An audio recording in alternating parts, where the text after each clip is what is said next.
has become normalized. Claudia Jones' essay, which will be central to my discussion today because of its timeliness, provides its history.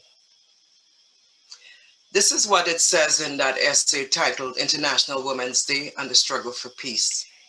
March 8 was designated International Women's Day by the International Socialist Conference in 1910 upon the initiative of Clara Zetkin, the heroic German communist leader. Already in 1907, Lenin demanded that the woman question be specifically mentioned in socialist programs because of the special problems, needs, and demands of toiling women. Present at the 1910 conference as a representative of the Russian Social Democratic Labour Party, Lenin strongly supported and urged adoption of the resolution inaugurating International Women's Day. Thus, did the American-initiated March 8 become International Women's Day.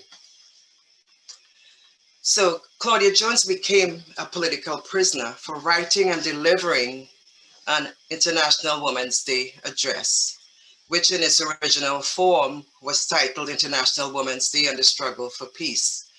This was identified as the overt act, which led to her arrest, trial for communist ideas under the Walter McCarran Act and the Smith Act. This Walter McCarran Immigration Act, 1950 and 1952, served as the basis for state surveillance and the Congress House Un-American Activities Committee HUAC throughout the 1950s. It laid the foundation for immigration checks, deportation, harassment of African-American artists such as Paul Robeson and a variety of artists. It was, and then as well, the Smith Act, which would be the other act which would lead to her being tried and punished. The Smith Act, also called the Alien Registration Act of 1940, was designed to prohibit subversive activities, to amend certain provisions of law with respect to the admission and deportation of aliens, to require fingerprinting and registration of aliens. This is what it says. It should be unlawful for it shall be unlawful for any person to knowingly or willfully advocate, abet, advise, or teach the duty, necessity, desirability, or propriety of overthrow or destroying any government of the United States by force or violence. To print, publish, edit, issue, circulate, sell, distribute, or publicly display any written or printed matter advocating, advising, or detaching the duty, necessity, desirability, or propriety of overthrowing or destroying any government in the United States by force or violence. And 3, to organize or help organize any society, group, or assembly of persons to teach, advocate, or encourage such overthrow. So basically, these were the two acts which actually, according to some, served as a wedge, which then was used to try, arrest, try, incarcerate, and then punish Claudia Jones by deportation, finally. So basically, she became a political prisoner in 1955, actually for delivering a speech called International Women's Day and the Struggle for Peace, which is an interesting point to make. This speech is identified in the FBI files and in all of the documents concerning her as the overt act, which makes her a political prisoner for speaking about women's rights. After serving 10 months in the penitentiary, women's penitentiary in Alderson, West Virginia, she ended up being released, and after numerous petitions were filed on her behalf, she was initially scheduled to serve a year and a day, but she was after being incarcerated for 10 months and a number of petitions on her behalf for health reasons, she was ordered to be deported upon release by December 5th, 1955. So she was released in October, and between October and December, she had a number of appeals where she attempted to have a stay of the deportation, and in the end had a number of options and decided that she would go to London. She left the US on December 9th and arrived in London on December 22nd, 1955. So this International Day on the Struggle for Peace, International Women's Day on the Struggle for Peace, was republished in pamphlet form by the National Women's Commission of the CPUSA as Women in the Struggle for Peace and Security, also in 1950. It is an important essay, I want to suggest, for studying her own trajectory and the definition of a Black left feminism. And relevant to our talk today, the section titled A Rich Heritage of Struggle, she provides the history of International Women's Day, with which I began, and a lot of other information that you should find relevant. And I'm pointing it out because on the screen now is the Claudia Jones Beyond Containment, which actually I want to recommend because this is where you will find her essays, autobiographical reflections, essays, and poetry, 15 poems that she published. And I was so gratified to see that in London recently there was a, really nice discussion between two poets about her poetry, and that for me was a kind of lovely advance to witness. But the point is that several of the essays that she wrote over the course of her career are included in this collection, Beyond Containment.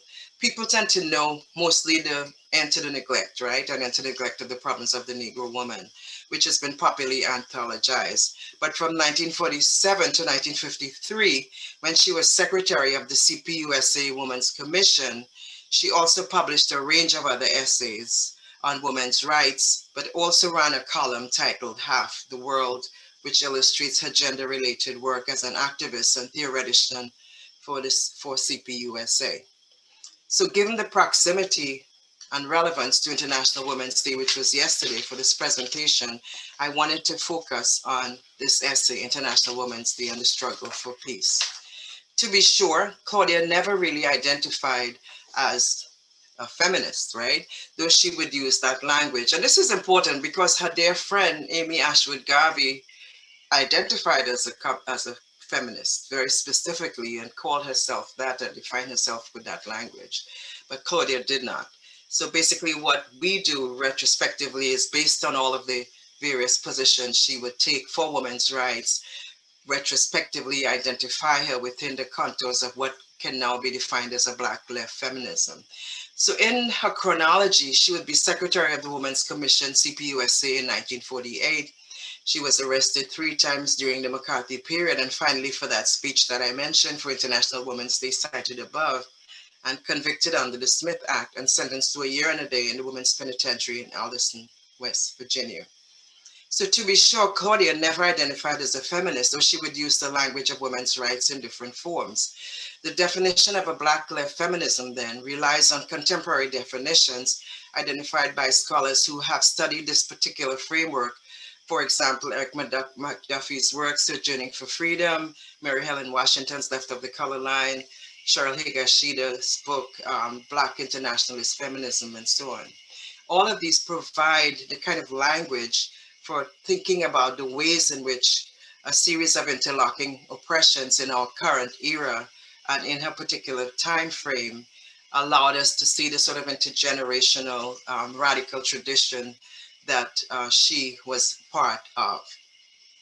Thus, Black women activists, according to Eric McDuffie and others, from 1919 up through 1956, who would join the CPUSA, advocated a certain level of politics committed to Black liberation, women's rights, decolonization, economic justice, and international solidarity. These would include Louis Thompson Patterson, who also identified the language which would become central to CPUSA gender politics, i.e. the language of triple exploitation of race, class, and gender, in a piece published in 1936 called Towards a Brighter Dawn, which Claudia Jones and others, particularly Claudia, would become leading theoreticians of articulating along the lines of her theorizing Black woman's super exploitation. But I want to suggest though that it's not just that group though, because you would have also Marvel Cook and Ella Baker in the 1930s also looking at this question of how to bring together these areas. Marvel Cook and Ella Baker actually looked at what they call the Bronx slave market, which was published in 1935, sorry, and looked at the way in which Black women as domestic workers were super exploited or were left standing on the street looking for work and so on. So in 1947 then, there's another piece by Cyril Briggs as well, called The Position of the Negro Woman, published in 1935, which also talked about that. So basically what I'm suggesting is that there was a cohort or a cadre of people in that time frame who were trying to understand the conditions of the Black woman, looking at it from the point of view of left-related analyses. So in 1947, interestingly, when the first of the Claudia Jones essays would appear, she was actually around 32 years old. And that would be a piece called For New Approaches to Our Work Among Women. This was actually an internal discussion piece. Its title signaling the start of this new Claudia Jones-led initiative when she was secretary of the Women's Commission of the CPUSA, but also involved in other women's organizations like the Black Women's Group, the Sojourners for Truth and Justice. All of the subsequent essays then on women's rights stem from this beginning point, even though of course they take a variety of different angles to get at a series of core ideas that she saw as relevant. In this essay then, we see her challenging CP hierarchy on race and gender as she takes apart its draft resolution, which was supposed to be building a peace coalition. Her argument seems to run that the party wanted to build a mass movement, but was not dealing with women substantially. In her view then, how could this be when women represented, in her words, half the nation? This would be her position consistently, and is identified as representing a divergent view from the basic Communist Party position, which was, as you would understand, a position that articulated class over gender or race, right? So to reveal how gender fit then, Claudia would find theoretical positions within Marxist-Leninism, especially Lenin on the woman's question, to make her argument.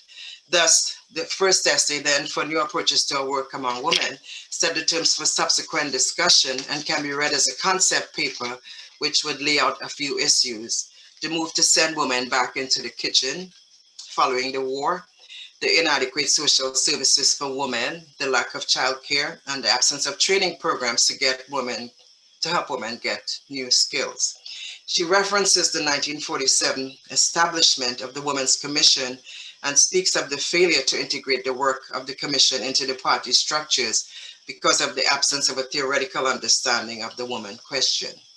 In this effort, she counted on William C. Foster's General Secretary of the CPUSA from 1945 as an ally and would consistently refer to his advanced position on women for validation. This is evident in her autobiographical history to him and in her essay, Foster's Theoretical Guidance for Work Among Women. In this essay, she credits him with founding the Women's Commission and identifies their common sensitivity to the lot of women based on poverty and the fact that his mother and her mother, they're both mothers, had early deaths because of difficult lives and poverty. Of interest then is the identification of the main resolution of the 15th National Convention of the CPUSA, which centered on the role and importance of women and uses language identical to Jones. So my suggestion is that this is her resolution and her ideas. Thus, Claudia's activism, writing and thinking on women's rights critiques the weaknesses that she saw in the CPUSA around issues of race and gender, and she counters these theoretically, providing information on facts and trends as it relates to women working with trade unions, avoiding the neglect of Black women in particular, providing services which would allow women to do organizational work. She felt then that working class women would respond if the party would address these weaknesses. Perhaps the most well-known essay, of course, is that An End to the Neglect of the Problems of Negro Women, 1945, which is a wonderful documentation of where women were located in the 1950s, but which continues to have implications for ongoing arguments which account for Black women in a variety of locations. It is perhaps most important the most important essay on Black women in that time period, laying out the statistics on a range of issues and economic hardships that confronted Black women, but also providing historical background and information on Black women's status at the time as Black people and as workers. And she ends by challenging both white supremacist and male supremacist thinking and the callousness of treating Black women the way that she saw her being treated, and suggests that the responsibility for dealing with these limitations rests squarely with white people and with men. The key issues section then is an important summary, as it included supporting struggles that are generated by racism, advancing the employment of Black women, and moving away from the idea, even in the party, that Black women were naturally domestic workers. She felt that if the CP could deal with more benign structural and individual racism inside, as it keeps challenging the more extreme forms outside, such as lynching, it would be a natural organization for Black people. The essay proves that the Communist Party, in the Communist Party, Jones advanced a pro-Black, pro-woman agenda, and that this is indispensable, I would argue, for anyone studying this period. Another essay published following this is the We Seek Full Equality, 1949, in a short piece, but one of my favorites, because this is the one that captures well her Black left feminism. She references Foster again, but as I leave it to talk about how Marxism-Leninism saw the woman's question as, of course, related to woman's relation to the mode of production. Written for a general audience, it is a nice summary of the basics of Marxist-Leninist feminism, outlines the theoretical work that was taking place and the praxis then in terms of the organization of state branches of the Women's Commission. For Unity of Women in the Course of Peace 1959 was organized around the theme of building an international women's peace movement. It follows the famous International Women's Day essay that I mentioned earlier, which was first a speech and then published. So Claudia Jones' repeated concerns, as you know, has been with the super exploitation of the Black woman. And basically the reason why I'm pointing out all of these essays is that they all are included in that collection, and generally people tend to know only that one essay and enter the neglect of the problems of Negro women. But there are several other essays that would be really significantly important, and this is why I summarize each of them, right? And I mentioned earlier, along with those essays, she would run this column, and in left of Karl Marx, of course, is a copy of this, but she would run this column called Half the World, and I found it significant that she was doing this ahead of what would become UN declarations for women's rights much later on. And I actually am working on a text, which for me has been quite a wonderful experience, because I'm looking at Black women and political leadership in the African diaspora and finding that Claudia's Half the World is equivalent to what African women, particularly in places like Senegal and throughout the continent, have been working towards and defining as parity, meaning a level of equality that exists at the political level. So let's talk about International Women's Day and the struggle for peace then. In short, what I'm suggesting then is that Claudia's understanding of Claudia is central to what we can understand today as Black left feminism, and some people refer to it as transnational Black feminism, if you will. But what we want to suggest is that generally there's not, for her, any kind of a position which attempted to suggest that this was going to be a position that was leading to overthrowing the government. These were analyses that she was providing. I'm going to come to this later, at least towards the end of this talk, to talk about the way in which the state positioned talking about women and talking about women's rights. And now these are issues that many of us do automatically as part of our daily work.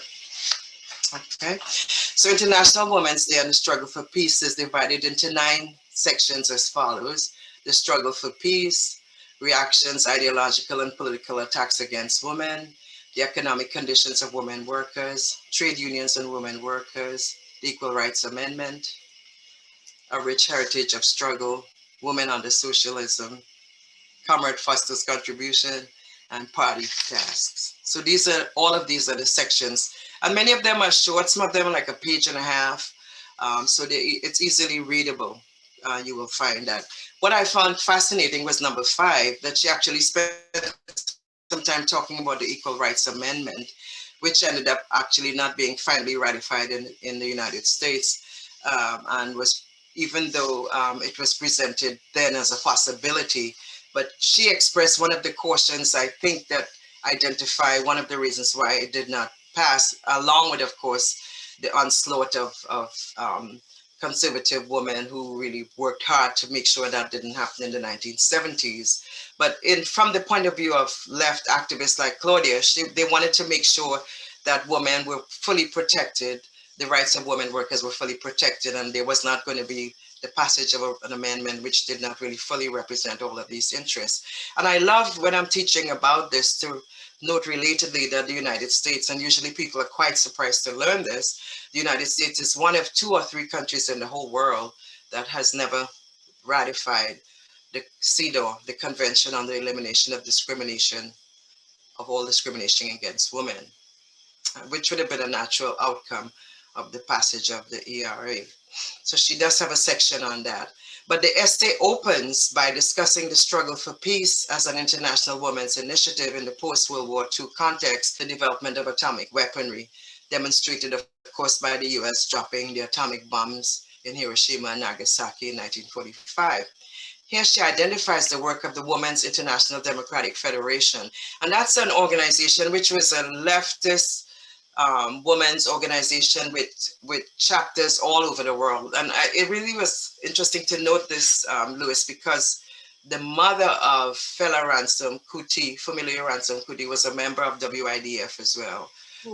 And the people who've done research on her are really clear about pointing out that one doesn't really see her clearly as just Fela's mother, but the fact that she also had quite an activist life and actually also pursued something that would be today, I suppose, identified as a kind of Black left politics as well. She actually was in the conference in Japan where Claudia Jones attended towards the end of her life, conference against the use of atomic weaponry. Anyway, the essay opens, as I said, with the struggle for peace. So keep in mind, I'm making sure you understand, this is the essay that Claudia Jones got arrested for, right? And was incarcerated and then finally had to go into exile in London. So this is the essay.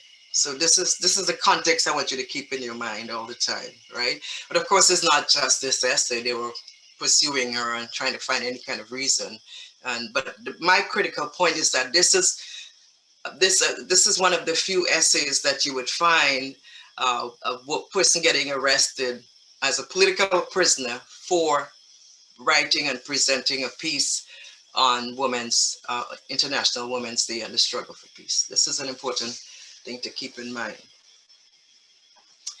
So in this essay, then, she identifies the work of the Women's International Democratic Federation, which had created solidarity with women in 59 countries, which in her words, quote, should serve to inspire the growing struggles of American women and heighten their consciousness of the need for militant united front campaigns against the burning demands of the day, against monopoly oppression, against war and fascism. In the following section, Reactions, Ideological and Political Attacks Against Women, she describes some of the ways that, quote, big capital accelerates its reactionary ideological offensive against the people with forcible opposition to women's social participation for peace and for her pressing and social demands. 2 important sections are more typical of the Claudia Jones Black left economic analysis, and that is economic conditions of women workers, with the assertion that, quote, any true assessment of women's present status in the United States must begin with an evaluation of the effects of the growing economic crisis upon the working woman, farm women, workers' wives, Negro women, women of various national origins, and so on, pages 93 to 94. She concludes that the sparse economic data available show that the burdens of the crisis are increasingly placed on the backs of women workers who receive unequal wages, are victims of speed up and face a sharp challenge to their very right to work. Page 94. She also identifies the still existing wage gap in which women workers still find a large gap between their wages and those of men doing the same work, while wages of Negro women are particularly depressed below the minimum wage necessary to sustain life, page 94. She concludes, quote, that when we deal with the situation of women workers, we do so not only to protect the most exploited sections of the working class, but in order to rally labor progressives and our own party for work among the masses of women workers to lead them into the emerging anti-fascist, anti-war coalition. It is here perhaps that we can also identify her super exploitation of the Black woman thesis, one of her major contributions made in different ways in the essay, as we pointed out earlier, and to the neglect of the problems of the Negro woman, and we seek full equality. She says a couple of interesting things, like before 1908, this is in that essay, and since American women have made lasting contributions in the struggle for social progress against slavery and Negro oppression, for equal rights for women and women's suffrage, against capitalist exploitation, for peace and for socialism. Special tribute must be paid to those heroic women who gave their lives in the struggle for socialism and freedom, and she mentions a number of names. And the last name on this list is really important. That's Grace Campbell, who was the only woman to be chair of the African Blood Brotherhood. Grace Campbell is interesting too, and most people suggest that there should by now be somebody who does some sort of a book on her. She is a person who has a Guyanese and African American parentage. She also makes another point, which creates that sort of historical link that she loves to do. The present-day struggles of progressive and communist women merge with the traditions and contributions of such great anti-slavery fighters as Harriet Tubman and Sojourner Truth, of such militant women proletarians as the textile workers of 1848, of such women pioneers as Susan B. Anthony and Elizabeth Cady Stanton, of such builders of America's progressive and working class heritage as Kate Richards O'Hare, Mother Jones, Ellery Bloor, Anita Whitney, and Elizabeth Gurley Flynn, her friend and the president of the Women's Commission of the CPUSA. So what is fascinating, I liked about her in all of her writings, she loved to go back and make all the historical connections, but then link them to contemporary issues that people were still facing. So the super exploitation thesis, as we pointed out earlier, she indicates has to do with Black women's economic hardships, right? And the point she makes repeatedly is that the Black woman as worker, as Negro, and as woman, of course, she's using the language of the time, right? The most oppressed stratum of the whole population. Despite the shift in employment of Negro women from rural to urban areas, Negro women are still generally confined to the lowest paying jobs. So this will be at the center of what she would keep arguing. She indicates in her autobiographical statement that she joined the Young Communist League after listening to a number of street corner speakers on issues facing Black people in the United States. In her view, the Communist Party provided the best explanation of the racial bias of the trials of the Scottsboro boys, 9 teenagers, 30 to 19 years old, erroneously accused in 1931 of raping 2 white women in a boxcar of a train traveling through the South. As you know, the Communist Party was very active in providing the legal defense for these young men and boys, which prevented them from being lynched in that time of domestic terrorism, which accompanied Southern racism. So Claudia's influences were young activists providing materialist analysis of the nature of United States racial capitalism. According to Lydia Lindsay, though in Black Lives Matter, Grace Campbell and Claudia Jones, Grace Campbell of the African Brotherhood was also very instrumental at that time in the Harlem branch of the Communist Party. And there were several other women who were active as well at that time. And it was therefore within that context then that you would have somebody as a young Claudia Jones. And I have a really nice image of her. Let me see if I can get to it. Actually joining that party at that time with that particular reason. All right, yeah, here it is. Okay. And this is where she says that I was impressed by the communist speakers about the Scottsboro boys frame up against young Negro. So she joins in 1936. She's influenced by the activism that was being developed around the Scottsboro Boys. And of course, as well, she always mentions the struggle for the Ethiopian people against fascism. So her linking then, her joining of the party had to do with two agendas that had to do with the Black experience, one domestic and one global, one international. Friends of mine who were communists, although I didn't know it then, seeing my discussions, began to have frequent discussions with me. I joined the party in 1936 and was assigned to work in the Young Communist League shortly after, right?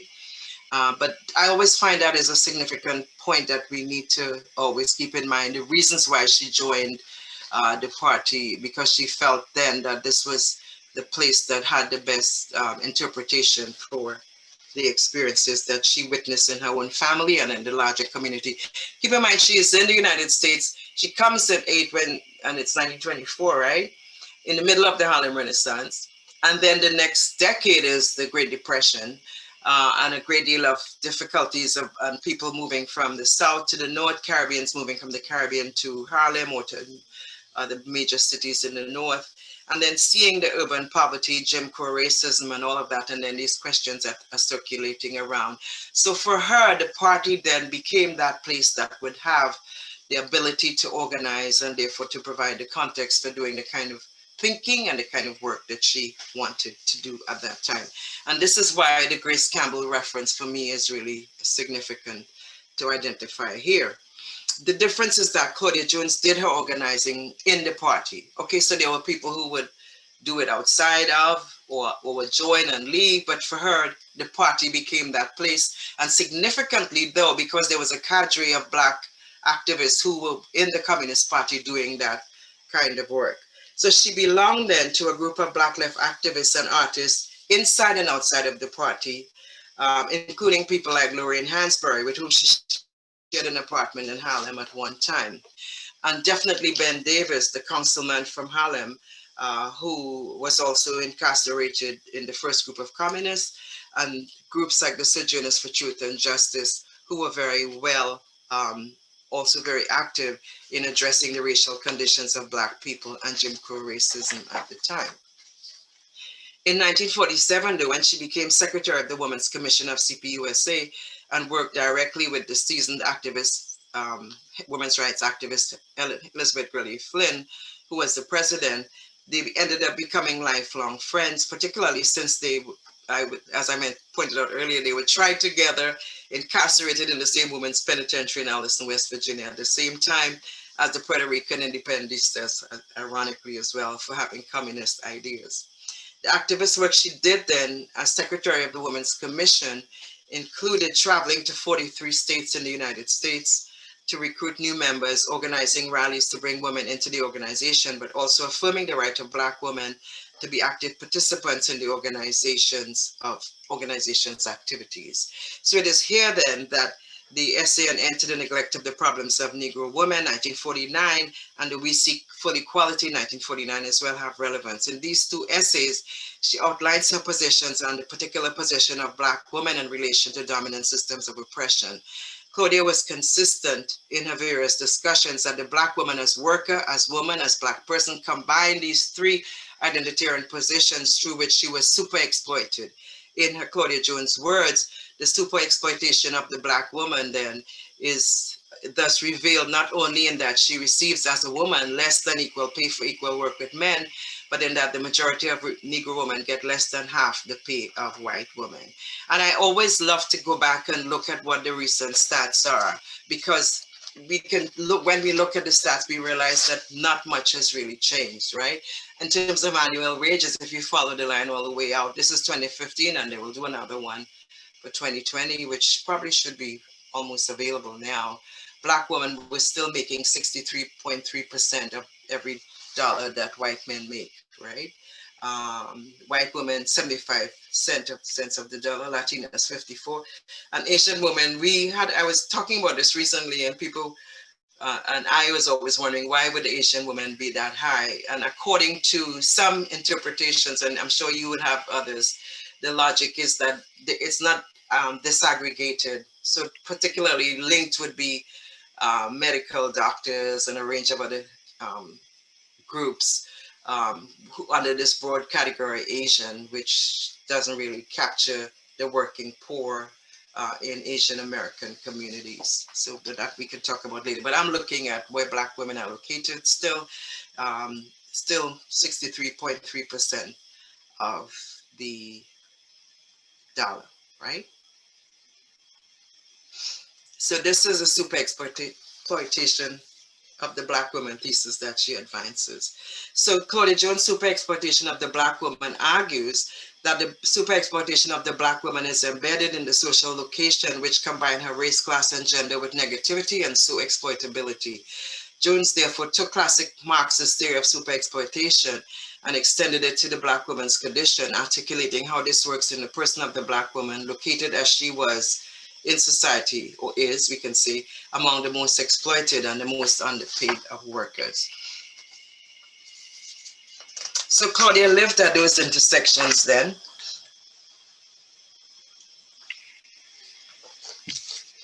A variety of positionalities: anti-imperialism and the decolonization struggles, activism for workers' rights, the critique of the appropriation of Black women's labor, and the challenge to domestic and international racism and their link to colonialism. Harry Haywood in Black Bolshevik, one of the things she does is at that time uses the examples of domestic workers and the whole question of organizing domestic workers and making sure they were unionized and so on was part of that framework. And we talk about that in Left of Karl Marx in different ways. So using the example of the Black domestic workers example, she demonstrated how Black women's labor is never remunerated in any way comparable to her labor power, nor for the labor she is assumed to deliver in and out of the home. Jones saw the liberation of Black women then only possibly under communism, which would entail a complete redistribution of resources in a more equitable arrangement.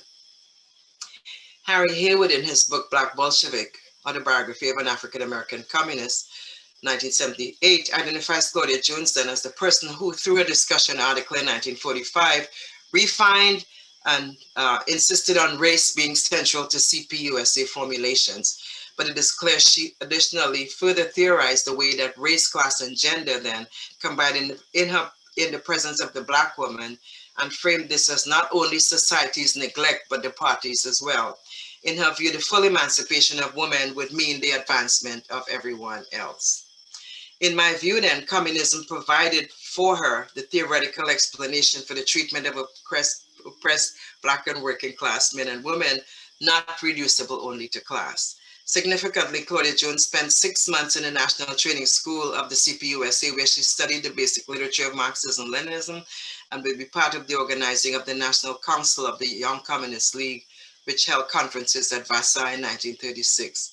Interestingly, according to Lindsay as well, in her research on Jones, she would also there meet Sally Bell Davis, the mother of Angela Davis, at the Southern Youth Congress, and would also intersect with Ella Baker, who, working with the NAACP as a field organizer, would be significant later in the formation of this Student Nonviolent Coordinating Committee, SNCC. Student Nonviolent Coordinating Committee, SNCC, right? Thus, Claudia Jones' activism included her being central to a discourse which defined the woman, race, and class paradigm, which became central to CPUSA frameworks articulated then in another generation by Angela Davis in Woman, Race, and Class. And in the subsequent generations, we see various ways in which this articulation would probably be avoided, not really part of the dominant framework. But I argue all the time, it's absolutely central to the framework that is put forward by Barbara Smith and others in the Combahee River Collective Statement, where they really talk about class. But in most of the discussions, for some reason, class was elided. I'm looking at the time. How is it going?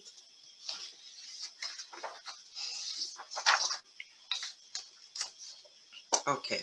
So Claudia Jones' repeated concerns then are with the super exploitation of the Black woman, especially the Black woman location in society, the effects of war on women's lives, and the need to organize generally, but also to create a women's peace initiative. Once using Claudia Jones' thinking and activism, then the backstory of a struggle that got lost in 1970s mainstream feminist movement, which, keep in mind, the Black women would contest all the time, right? the basic principles of bourgeois feminism. For example, in her International Women's Day speech and essay under the section titled Party Task, she critiques bourgeois feminism in these terms. And I found this really fascinating because she absolutely knew then that and was critical of feminist movement that she would identify as bourgeois feminism. But so the point is that she knew that there was a feminism that was a bourgeois feminism and was critical of it, and instead deployed a whole different other framework, which she did not name. And I really need to say that, but which in retrospective analysis, one could see has all the pieces that would be defined subsequently as a Black left feminism. Anyway, this is what she says there.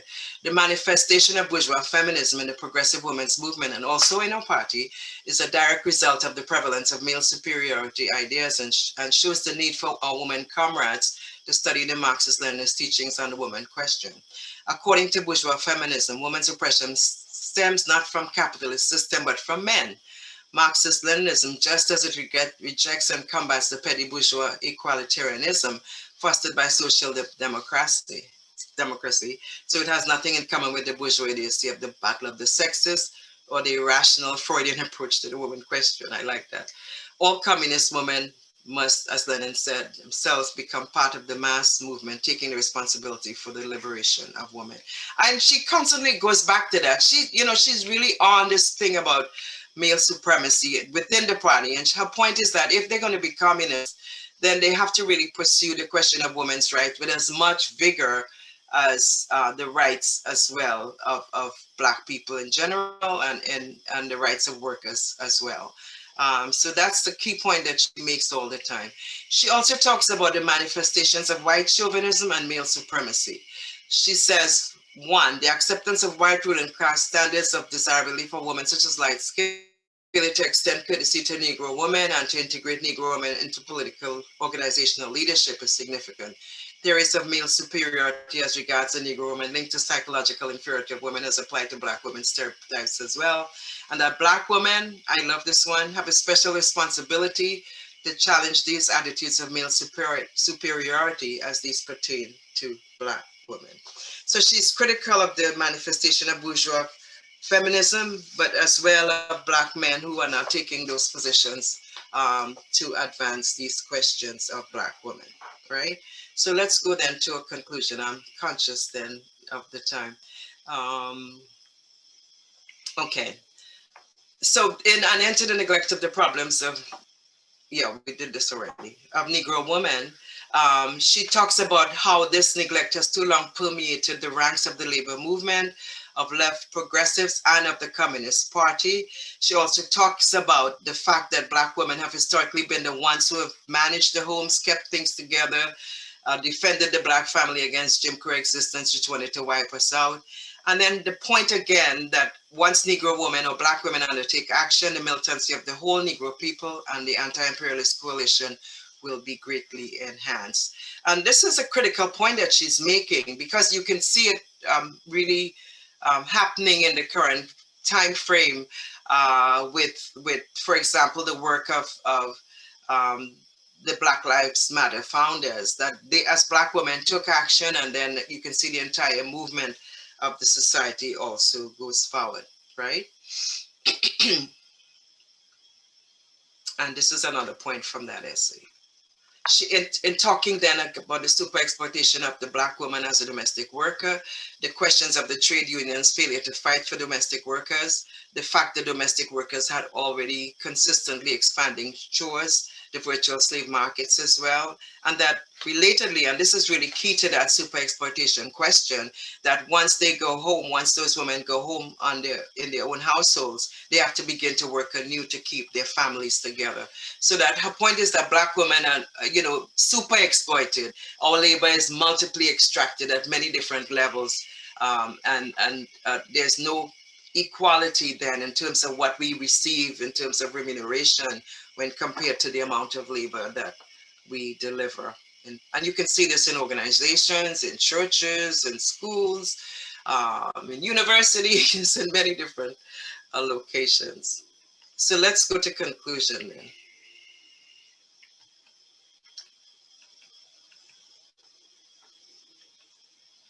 Okay, so FBI files then on March 12, 1953, report on the communist activities that Claudia Jones cites women's fight for peace. What you find if you look at the Claudia Jones files, really what they're documenting is mostly stuff that has to do with women's rights, things that she said, speeches she gave, and so on. So really, the charge that she, under the Smith Act and the McCarran-Walter Act of overthrowing the U.S. government has really no basis. So basically, this tells you that detail. This is just a little quote from the FBI files of 8/27, 1953.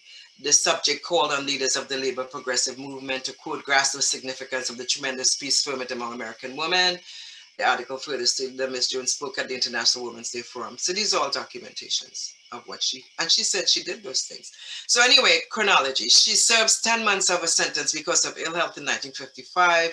She's deported to England at the end of 1955. There she founds the West Indian Gazette and Afro-Caribbean News, which becomes the first newspaper in London, through which it organizes the first London Carnival in 1959, travels to Japan, the Soviet Union, and China between 1962 to 1964, dies in December 1964, and her ashes are interred to the left of Karl Marx monument in Highgate Cemetery in February 1965. So this is a classic photograph of her with the West Indian Gazette and Afro-Caribbean News, 1958 to 1964. It was anti-imperialist in orientation, and I have copies of them that people gave me when I was doing my research in London. It was Pan-Africanist in politics. For example, she worked really closely with Amy Ashwood Garvey in terms of information from the continent when Ghana got its independence. There's a big story on that and so on. It followed developments in the various anti-colonial struggles, Cuba and so on, around the world in the key period of the 1950s. It's a key source, and any of you looking for a great research project, this is one. It's a key source of information for anyone studying transnational social movements and the politics of that time. This is the image from the Carnival Souvenir Program of 1959. There's always debate about did she really found the Notting Hill. She founded the first London Carnival, which was an indoor event, but it had all of the elements of Carnival. And eventually, after her death, it goes outside and becomes this big festival that one knows about now. But she is the person who founded the idea of a carnival, with a lot of contestation from leftists at the time who felt the carnival was like a waste of time, frivolous, nonsense. But she kept her position being that a people's art is the genesis of their freedom. So anyway, closing. Entering the United States then at the age of 8, Claudia experienced the effect of US racial capitalism directly, and as a result saw a family condition as linked to that of other struggling Black people, many of whom had also moved from the rural Jim Crow South to urban poverty. Indeed, her educational and political formations were cultivated in New York. Her political affiliations and positions are reflected in the range of descriptors with which she's identified: advocate for Black rights, political activist, feminist, communist, anti-imperialist, journalist, community organizer. Her professional training as a journalist gave her the skills to work in that field, moving from early articles in Black newspapers to her work in the Young Communist League's Weekly Review, and a steady movement through a variety of editorial ranks. In each case, her work as a journalist paralleled other political positions and served as a means of public education and organizing. And there's, several versions of that, and there's a whole section I have on that in Left of Karl Marx, as you know. Because of her activity in organizing working class communities for the Communist Party, Claudia Jones became targeted for surveillance by the FBI, was imprisoned 3 times, finally sentenced to a year in Alliston, West Virginia, year and a day, and as we said, was released, and so on goes. Still a British subject, then she goes to London, and her life ends at this point in 1964. She died in her sleep on Christmas Eve 1964, and following an almost state-level funeral of left activists, was interred to the left of Karl Marx in Highgate Cemetery, London. Far from ever abandoning her Marxist politics, she found ways to reshape it, as I argue in Left of Karl Marx, which expanded Marxism to account for Black women, people of color, African-Caribbean migrations to Europe, and so impacted that society that her very left of Karl Marx's fitting statement of the nature of her politics and of her life. And on this bust of Marx there, the statement, the philosophers have already studied the world, now it's time to change things. So Claudia Jones' Black left feminism then was expressed in her clarity about the nature of European American imperialism, honed in her Marxism-Leninism, afforded her then an ability to assert resisting positions, but not only to capitalism and imperialism, also to patriarchal dominance. Claudia Jones lived, as I argued earlier, at the intersection of a variety of positionalities, anti-imperialism and decolonization struggles, activism for workers' rights, the critique of the appropriation of Black women's labor, the challenge to domestic and international racisms and their links to colonialism, and therefore was able to articulate them in ways which preceded many contemporary articulations of transnational African diaspora feminist politics. Sylvia Wynter, interestingly, in her piece Beyond Liberal and Marxist Feminisms Towards an Autonomous Frame of Reference, 1982, argues still that all of these models are still limited frames of reference that all operate within the Western conception of the human. Still, for Claudia Jones' point, why are they so frightened about the political views of one Black woman? And in her speech to the court, she asserted the power of articulation, the power of Black women, not just to think, but to speak and write. In her speech to the court, this is precisely what she tells the prosecution. You dare not, gentlemen of the prosecution, assert that Negro women can think and speak and write. Why are they so frightened about the political views of one Black woman? This is the final image of her leading a protest in London against immigration, negative immigration practices. But you would notice, you know, the signs and activity taking place. This is one of my favorite images of her going to court in Foley Square. Thank you. It's been my pleasure. Thank you, thank you. I wish I could convey to you the roar of applause that is out there right now, trust me. Thank you, Dr. Boyce Davies. Thank you, thank you, thank you. I've got a couple of questions here in the Q&A, but I want to encourage all of you folks who are watching. Yeah, we've got quite a few folks still there. Please enter your questions into the Q&A, and I'll pass them on to Dr. Boyce Davies, please. Or comments, or comments, or big up, or shout outs, or love. I'll take all of that. I'll start with a question by Dane Peters. Were there other Caribbean women at that time followed in the steps, I'm going to guess he means, of Claudia Jones? He's unsure if Bonita Williams was influenced by Claudia or influenced Claudia, or were they just contemporaries? Right, that's a good question. Bonita, you know, what I want to say is that all of those women I pointed out earlier, in some of the references she makes, each one of those women deserves particular study. Bonita Williams comes up all the time, as does Williana Burroughs. And I'm not sure if where in the book I have pointed out some detail on her. What I've done each time I get more information, I pursue it a little bit further, with a little bit additional information. But I would suggest to students and activists and anybody doing research that all of these are names that are worth pursuing to find out what else you can find out about them. At least minimally getting the FBI files so that you can compare. So that's a Dutch. I'm not exactly sure in terms of her years where she fits, but it's something that I will definitely look for and find out. If you don't mind, email me and I will see what I can find out for you. I'd actually like to build on that question because it's close to one that I have. I'm interested in that period before the McCarran-Walter Act, and we know of Claudia Jones's prominence within the CPUSA, and you mentioned that cohort, Cyril Briggs, but you also mentioned Grace Campbell, who was such an important figure, one of the first Blacks to join the CPUSA, runs on the socialist ticket in New York City, but she was also involved in the African Blood Brotherhood. So that places her a little bit earlier than Claudia Jones, but their paths crossed. And I'm curious about Jones's relationship with Grace Campbell. Right. That's I mentioned in passing, Lydia Lindsay has a really nice essay on that.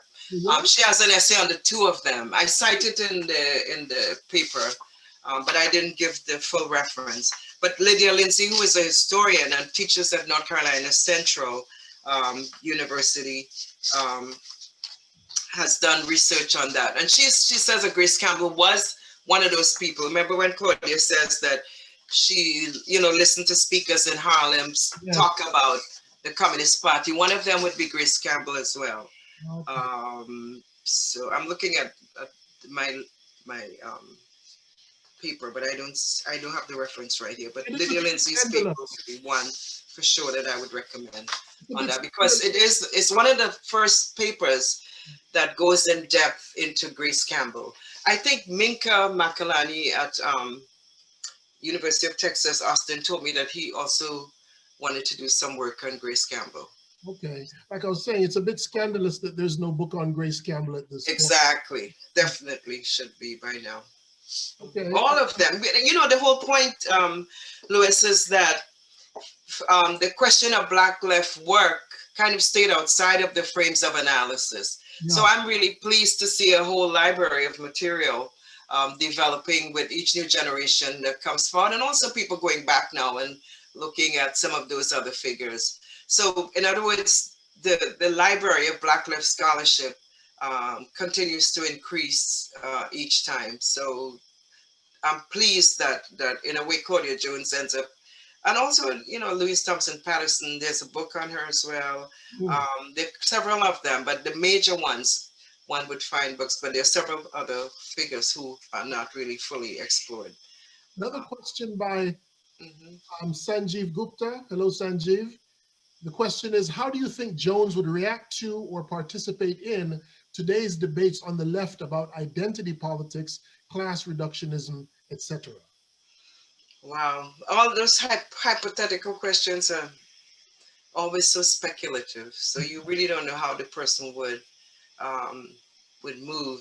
But I think from what I can see of Claudia is that she always was in that process of advancing her own relationship to the surrounding context and situation, so that she would have a way of engaging them.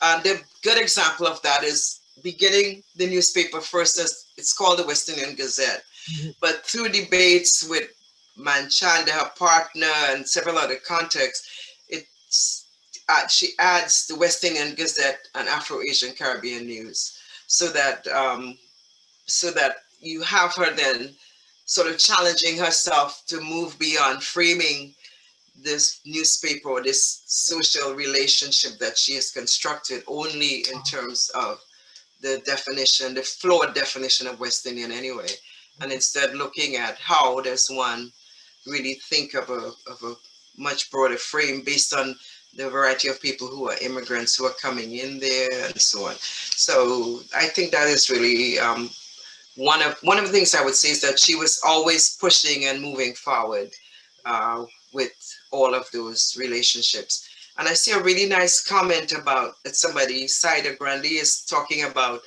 the intellectual McCarthyism in which radical and leftist politics are often omitted from Black scholarship and social sciences writ large. I agree. For example, the Oliver Cromwell Cox, a lot more work needs to be done on Cox. And we were really disturbed by the fact that the book by Isabel Wilkerson called Caste just sort of dismisses Cox as a contrarian, and that's all she says about him. So how could that, I mean, that is so, to me, irresponsible to do that to somebody who was a major thinker, sociologist for all these years, really spending time exploring the relationship between caste, class, and race. So yes, to more work on Cox and that framing. I think we have to use the time, because keep in mind, and we were so close to somebody said, please call it me, Isabella Zafruin. Uh, I think we were so close to being in a context where fascism was really ready to launch itself again. And some people think we had a version of it, and that January 6th event was like trying to make itself be. But I think basically whenever we have these moments, it gives us a chance to really rethink and reflect and understand how one has to find the spaces when they present themselves to do intellectual work. And we are in a space where this can happen. Because when I first started working on Claudia Jones, I would give presentations and people would ask me, aren't you afraid to do this kind of work? And I could not understand why there was a fear about it, although I understood the history. But the point is that within the United States, the framing, and I repeated this before, the framing of what is an ideal United States citizen is somebody who always has to be anti-communist. And this is built into the processes of naturalization. So you don't see it because you're born into a particular context where you don't have to go through that official process. But if you do, a couple of those questions have to do with, have you ever been a member of the Communist Party, which are the same questions which were asked in the HUAC hearings. So basically the US framing of the citizen of a United States context is one which has to say that you're against communism or you're anti. And you can see it in the media. You can see it in so many frameworks. You can see it in the basic structures of how knowledge is pursued or who gets benefits and so on from the system. So class disappears. So for example, even talking about the contemporary drama of Meghan and Harry, people forget that these are millionaires. So people are like, oh, I'm so sorry for them. Really, these are millionaires. So essentially, you've got to live really well. Who benefited from the crown? They all have all the benefits already built in.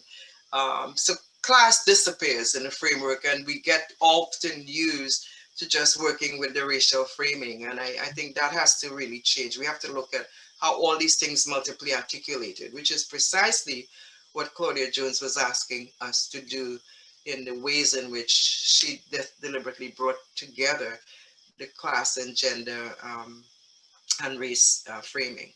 I want to call out and identify the person who asked that wonderful question as one of our colleagues, Saida Grundy, in African Okay. Studies Yeah. Sociology. Yes. It's a cast the rights Cox says willfully misguided. And we're going to do a forum on cast.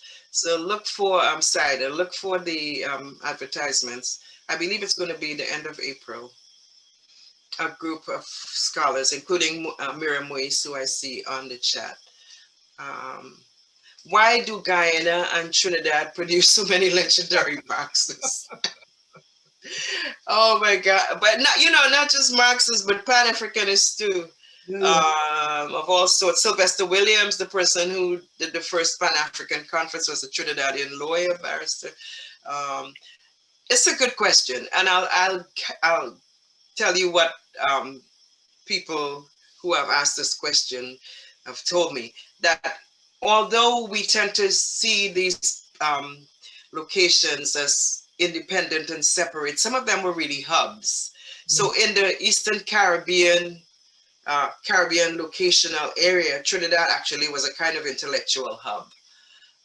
And you have to imagine that that's a possibility, but keep in mind that the limitation of the reading of the Caribbean to just these islands miss all of these relationships. So basically you have a context then in which you have an intellectual community, a thinking community. You have teachers, some of them in the Sierra James case, who came into the Caribbean teaching at the high school level, but were giving these young students books to read and so on, so that they were getting knowledge and informed by knowledge that was circulating in the world at that time.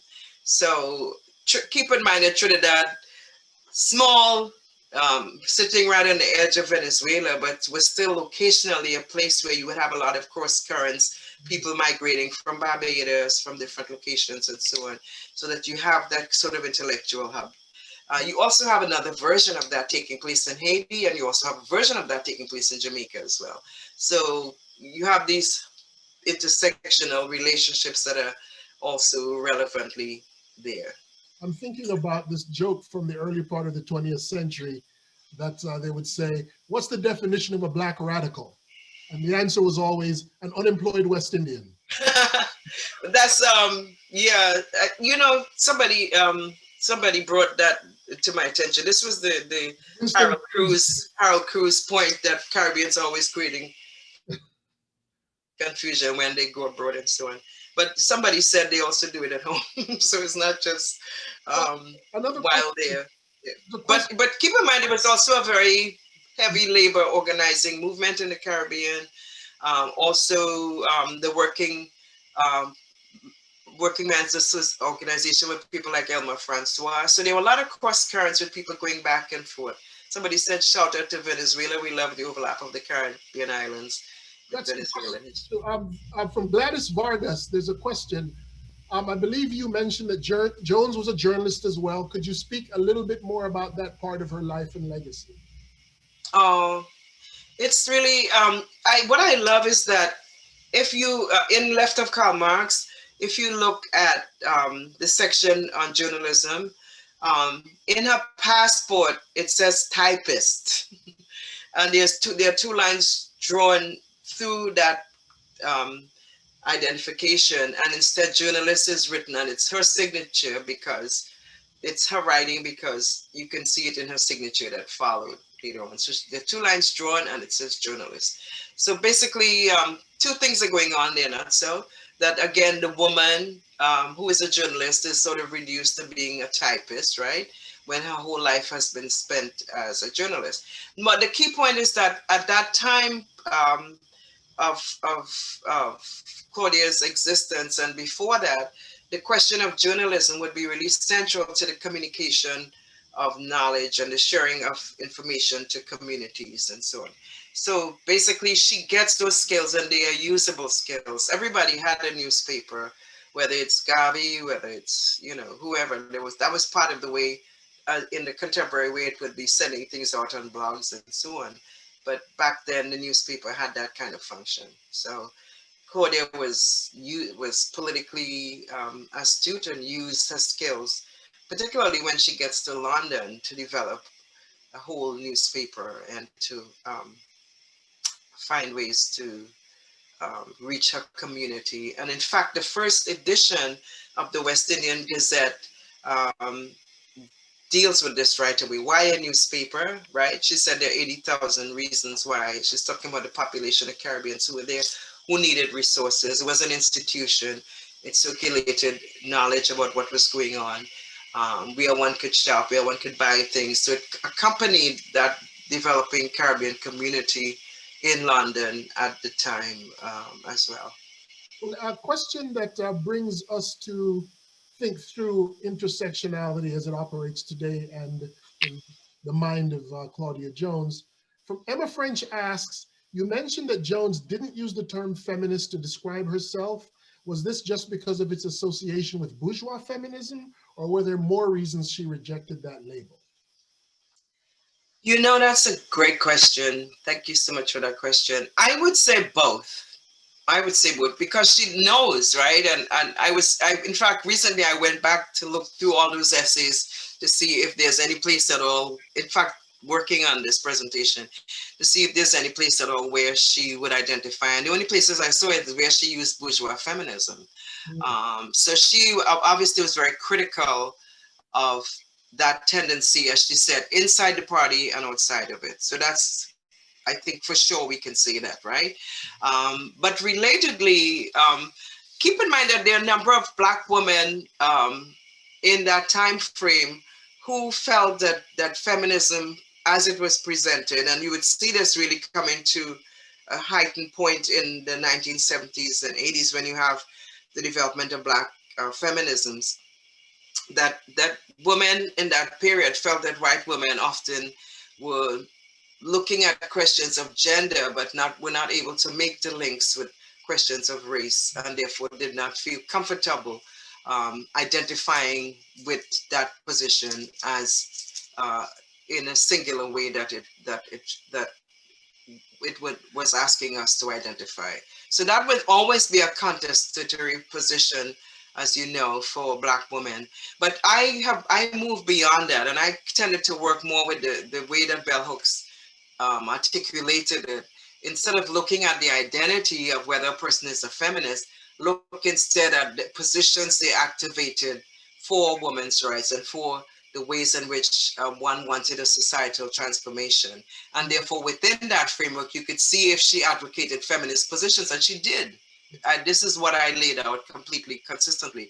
So this is why the question of Black left feminism, for me, is a useful way for us to understand, using the current language, where she would have been positioned then, right? Now, the intersectional question is another interesting one. And I think my friends, you should know, I have had big debates with Marxist friends about this. And they're like, no, she was not a feminist. Especially John McClendon, my diehard grad school Marxist, hardcore Marxist dogmatic friend. But essentially, my position is that she didn't have to be one or the other. And that's why she said all those things. She said, she always indicated where Black women were positioned, where women were positioned in general, where workers were positioned, and how Black women's labor was exploited. So therefore, she articulates those positions even without naming herself anything, without calling herself a feminist. She was a Marxist-Leninist in terms of ideological position, and that's the one she claimed. But within that, definitely articulated a number of positions which can be defined retrospectively as positions which will be Black left feminist positions, and particularly when she was in a group called Sojourners for Truth and Justice, which clearly in that time frame would be considered a Black feminist kind of precursor, if you will. Yvonne Bob Smith from Trinidad is on the chat. I'm happy that you're here, Yvonne. And she says, thank you, Carol, for your work. Keep Caribbean TNT radicalism alive, to lessen the perspective that island people are simple and accepting, right? Let me that we are not. Let me conclude with blending two questions.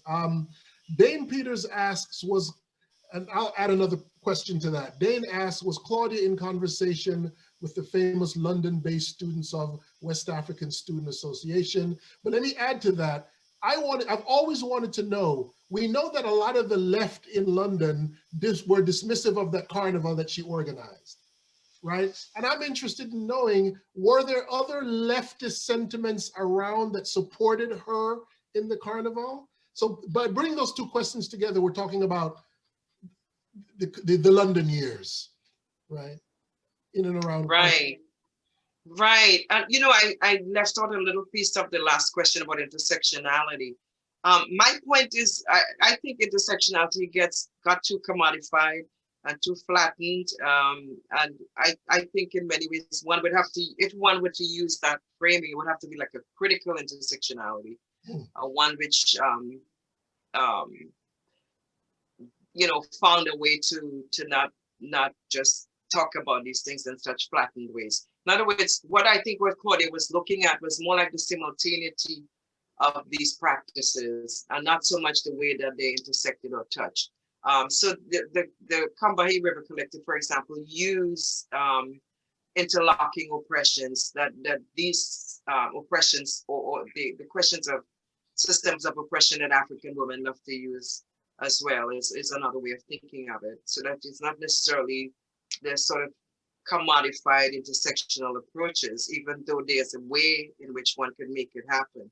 But I would want it to be, I would want something else along with that. Okay, London, the connecting point there is Amy Ashwood Garvey, because Amy Ashwood Garvey was really close to all of them, actually provided a context for people to meet, was really actually engage those students so that she could be able to go back to Ghana and find her family, and she did make those connections and so on. I think Claudia moved in a little bit in a different direction in a way, but would definitely maintain all of those similar kind of connections with student associations as well, and with other kinds of activist groups in London. On the communist, there's a whole play which I believe is being repurposed now, A Rock in Water, on this question of how the Communist Party the Black communists and the Communist Party handled that relationship of creating a carnival. I think she had a cohort of people. Trevor Carter is identified as one of them from the Caribbean Labor Congress. Many of them met her, came to the docks when her boat arrived, when the ship that she came in arrived.